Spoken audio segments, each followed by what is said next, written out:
I'm Sarah Hodges, and this is Executives Uncut, the podcast where we provide solutions for the corporate cycle of hell. Now, today we're talking about change, and I'm here again with Fergus Connolly, performance coach, author, and TED Talk speaker, as part of our Concepts of Chaos series. Fergus, welcome back. Sarah, great to see you again. You too. Now, Fergus, work, as everyone knows, is very different now, right? Like with COVID, everything's changed. Some people are going back to work, but they're wearing masks, or they're back to work part-time a few days. There's a lot of anxiety about it. They're having to readjust right when they got adjusted. Some people are still at home. Actually, I was just talking to someone and their CEO was coming back into work and they were really struggling with getting back to a 9 to 5 schedule, right? Because he had been working at really odd hours to accommodate his family and he actually fell asleep at his desk. And luckily, this was a very loving environment. They had a lot of compassion for him. And he, was just like, I have to get back to that regular schedule. And so but it was still pretty embarrassing, right? And he's not the only one. A lot of people are having a really hard time adjusting back to a regular work schedule. What about you? Have you come across that at all? Uh, I understand it and I see it happen quite a bit, but having worked in sport, we have that constant change a lot. So it's not as big a shock, I think. Like one of the phrases that I use all the time is getting comfortable being uncomfortable. So you're almost expecting it. And of course, in sport, when you got changes in coaches or changes in management, there's always this constant cycle of change, which isn't a good thing either when you've got too much change. But when we get really comfortable and we have expectations, when something out of the ordinary happens, it can throw things completely out of whack and we struggle to readjust sometimes. Yeah, absolutely. That change in familiar habits and routine creates so much uncertainty in your life because you have to be thinking about the stuff that you did automatically, right? Like brainlessly. You have to start thinking about the minutia again. Like, okay, now I have to go to bed. Now I have to floss my teeth. Now I have to make my phone calls, whatever that may be. Um, but I don't know if you've seen this in sports, but you know, I think it can really facilitate growth if we let it. What do you think? Oh no, absolutely. Like you mean it's at that edge of change, that's where the greatest growth and adaptation occurs. And that's what makes us better, when we're constantly learning. I always remember the Charles Darwin quote, it's not the strongest that will survive, it's those most adaptable to change. His Mhm. quote is often misused, but it's at those moments of change, they're uncomfortable, I guess, but that's where we learn the most. And we're better prepared for the future. And we learn so much, not just about our colleagues, but about ourselves as well, how we can adapt and how we can improve during those moments. Yeah, absolutely. And, as you were talking, I was thinking about iterations, on iterations on like just your daily routine. Often we can get stuck doing what works because it works, but it also prevents us from potentially experimenting and finding something that works even better. And so when we're pulled out of our routine and pulled out of our habits with change, it can be an opportunity to identify, all right, well, you know what? I thought that was working for me, but actually this is better. And I never would have known had I not been forced to change. Yeah, the other thing too is, and a lot of people listening will appreciate this, we are always afraid of complacency. And change is a wonderful antidote to that, or being a little bit uncomfortable helps us stay aware of that. So Mhm. we're always looking for that little bit of balance. We want the security, but we know that we can't get complacent, and then we get change, we get scared, or sometimes we get thrown off.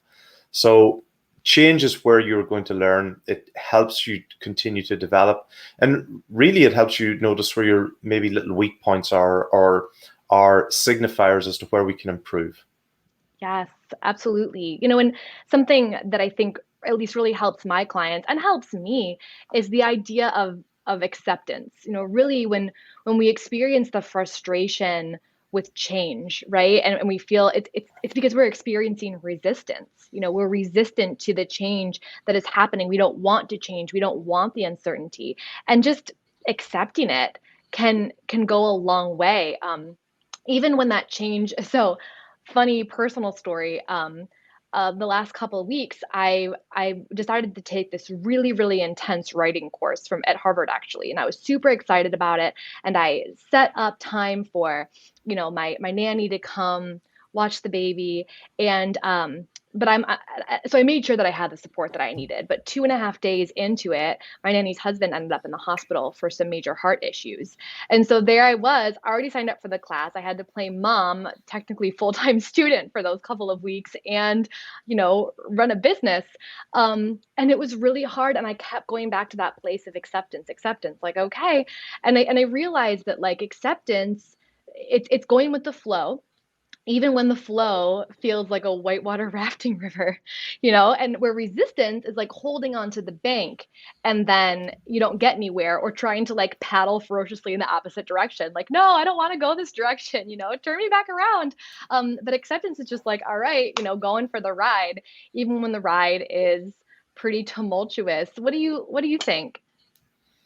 Yeah, I've thought about this so many times. I can't remember when, but there was a moment where I came to the realization that, life was always about change. There was always going to be change. And so to now almost get excited about change, I know it sounds unusual, but when things happen, I thrive more on when those events occur. Take a breath, take a step back, and look for, and this was something I learned, from, working with guys in the military. We talk about surfaces and gaps. When Mm. something happens, there will always be hard things those are the things you don't control, but then there are gaps that you do control and you can move into. And so when you take a step back, realize, okay, change is going to come. You always have to get comfortable and almost get excited about looking for that opportunity, that gap. And Mhm. sometimes those gaps aren't there for long, but you can find avenues to improve and to develop.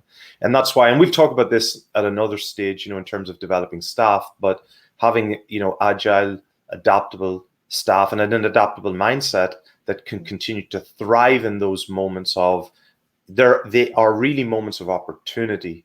And so Mhm. using that mindset, it's really taking a shifting from resistance, like you say, to acceptance. This is the way it is. This is the way it's going to be. Now, how do we exploit it and how do we move on? Yeah, and I think that something where my execs get a little bit tripped up, and you may have run into this as well, is that acceptance is not failure. It's not quitting, and they think like, oh, if I accept it, I'm just giving up.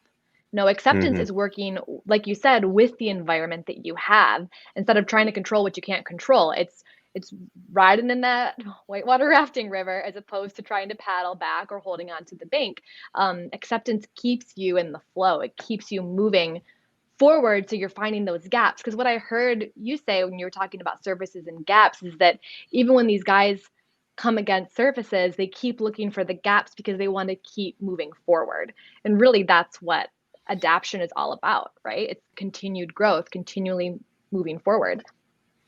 Yeah, like having been around, high performers or guys performing in, you know, incredibly pressurized situations, maybe with 70, 80,000 people watching them, what you see is that they accept. It's not just about accepting things that are out of control. It's about accepting and taking responsibility for the things they can change. And so that's the mindset that you want. And like I said, it becomes exciting because once you can do that, you know that the next time something happens, I know now how to approach it. I know how to deal with it. Yeah, and not necessarily that specific thing, but the Correct. components, yeah, that within The yourself. principles, yes, and Exactly. yeah, and you know how you can manage it, Hmm. and that's what leadership is really. It's again, we talk about providing an example and not so much a role model, but knowing how to lead people, and that's recognizing what others are looking for in a leader. Yeah.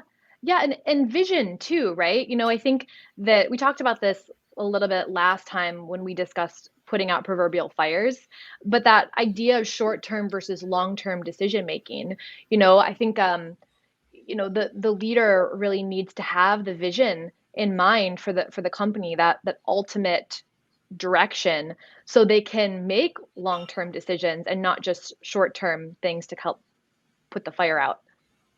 Yeah, so back to the image of surfaces and gaps, you have to go in one particular direction. That's what your vision is. And so knowing where you're trying to go, how you're trying to move in that direction and finding those surfaces and gaps. But the vision is what guides you. And when all else fails or there is confusion, the vision is that ultimate direction, the ultimate direction we're going in. Mhm.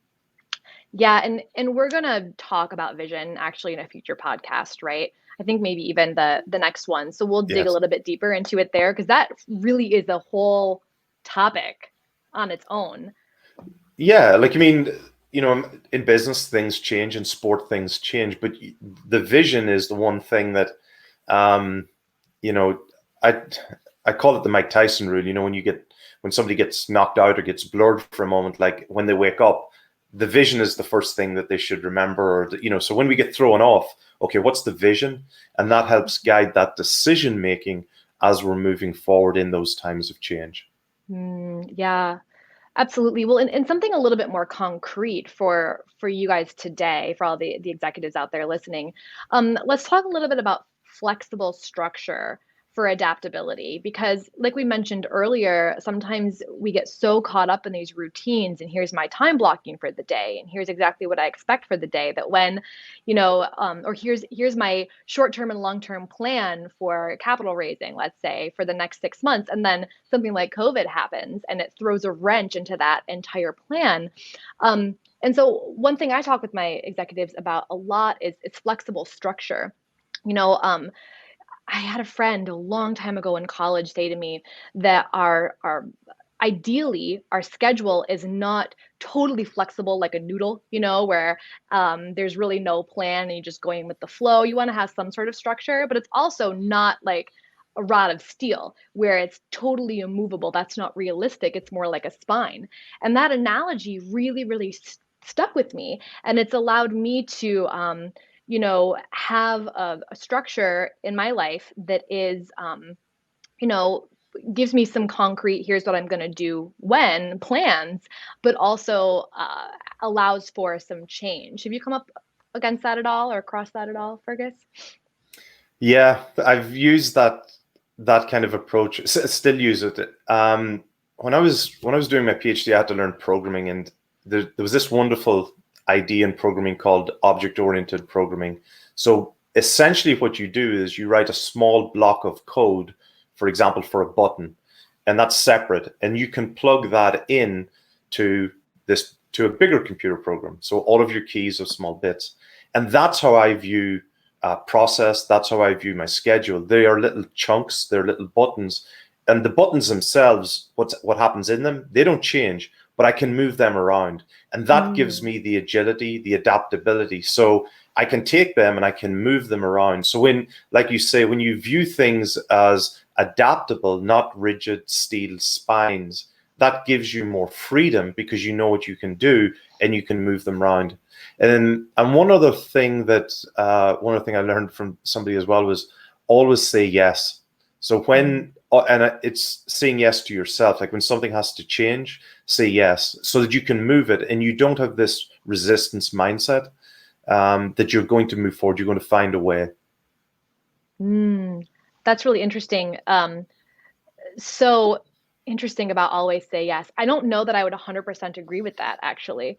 And I think that's good because we're going to come up with more. We were kind of prepping for some of these podcasts and we're like, "Ooh, we're going to get to argue about this." But I didn't expect to argue about this one because I do believe Well, in healthy setting of yeah, boundaries, don't you think? And that's also important for adaptability and change. yeah. Well, it's always say yes and or yes, but can we think about it like this or yes I and see. so? But what because it makes a huge I see. difference.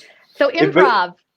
yeah, but it also makes a huge difference between saying, using the opposite, so saying no, and that's as much for Mm, yourself as it is for the other person. yeah.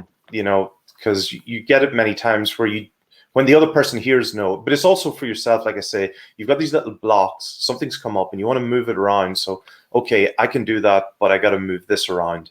So it's I see what you're saying. having that adaptability to the environment and to the change that's going to come. Yeah, that makes a lot of sense. So it's as opposed, like, for example, let's say you have some time blocked off. If somebody interrupts you saying, "Oh, yes, I'd love to talk to you about that. Can we meet at this time instead?" Is that what you mean? Did you lose me? I just lost you. See, that was changed. So now you have to adapt. I Now, have to adapt. You weren't meant to hear it. No, I was thinking, can you hear me now? Okay. yeah, I love doing perfect. this live. Um, I think that one of the reasons why I love live too, and speaking of adapting, is that when we were performing operas and, musical theater, you just never knew what the hell was going to happen on stage. And somebody would pull something crazy and you had to yes and you had to roll with it. So from that Yes, perspective, I see in time blocking, and let's say you have something blocked off, if somebody else comes in and wants to meet with you when you're working on something, to say, yes, I'd love to meet with you, and can we meet at this time instead? exactly. Because, So we're you not know, so in disagreement. yeah, and also, when you say no, back to your point, that's adopting more of a resistance mindset than an acceptance mindset. And it's Yeah. just, and you're constantly moving forward. The worst thing that you can do when change happens is to freeze or to stand still. You have to move to maintain that momentum so you can find the surfaces and gaps and keep adapting. Yes, absolutely. I wish that you were there to, help me while I was trying to play full-time mom, full-time boss, and full-time student all at the same time. Because that was pretty tough. I could have used a nice extra reminder. And that's actually a good point, you guys. All coaches um, should have a coach. There's an old quote that says, like, beware of the coach without a coach. So always be looking for somebody who has some sort of guidance, some sort of mentor. I obviously did have people that I could talk to. It wasn't Fergus though. Fergus, No, but awesome. I've made that mistake as well. I've made that mistake myself, and a lot of it is Mhm. just simply having someone there who can ask you the questions that you either don't see, or Mhm. asking you to identify where those surfaces and gaps are. Yes. So let's get into some tips, like concrete tips that you guys can take away. Um, besides get a coach. First question, do you know your vision? Are you aligned with it even in times of change? And have you communicated it with your staff? That's tip one. Tip number two, speaking of staff, allow your staff time to integrate the new normal and listen to the difficulties that they're having. Don't expect them to just jump right back into what you experienced before, and leave some space, leave some grace for for some difficulty as they reintegrate. And also acknowledge your own struggles and share how you're trying to overcome those struggles. Uh, be an example of empathy and vulnerability. And that will help you have really honest conversations with your staff so all of you can support each other to adjust to the change, whether it's COVID right now or any sort of unexpected change in the future. And I think that oftentimes executives tell their staff, here's what's going to happen. But that doesn't necessarily mean that your staff has perceives exactly what you said, that they fully understand what you said. They might have a completely different perception of it and of the decisions that are being made because they're integrating it to their overall belief system, their values, their struggles. So ask your staff about their understanding of the decisions that are being made. What are you hearing? From your perspective, what direction do you think we're going in based on what I just said? Ask them questions like that. Fergus, anything else that you want to add that has popped up in your brain in the last 18 minutes? No, but I think those last points were very important because imagine in a group of people when change is announced, the very first thing we all do is our brain goes, how does it affect me? And we pull back. And so Totally. having that conversation saying this is the situation and then listening to people allows them come forward and allows them come back into the group because we all withdraw for a moment. We think, oh, how's this going to affect me? And so Hmm. listening to people, understanding, like you said, with empathy, and then realigning people with the vision, reasserting, okay, this is the vision, and how do you think best we're going to move forward? Where we're going to find, again, it's about opportunity. It's about finding opportunity. Yes. So, speaking of which, that brings us to our coaching challenge for this week. Coaching challenge is to write down and acknowledge the current challenges in your environment, the waves and that whitewater rafting river. What are the challenges that you're experiencing? And pay attention to whether you're resisting or accepting them and what that looks like for you. That's it. Just turn up your awareness about it. And we're going to be posting some of these tips and also the coaching challenge on social media. So thanks for tuning in to this episode of Executives Uncut. And if you enjoyed the content, make sure to subscribe and share with someone who could benefit from this talk. And don't forget to visit hodgescoaching.com for new episodes or follow us at Hodges That's why I love when it's live. Follow us at Hodges Coaching on social media. That's where you're going to find all of these great tips and the coaching challenges. Again, I'm Sarah Hodges with Fergus Connolly, and we will see you next week.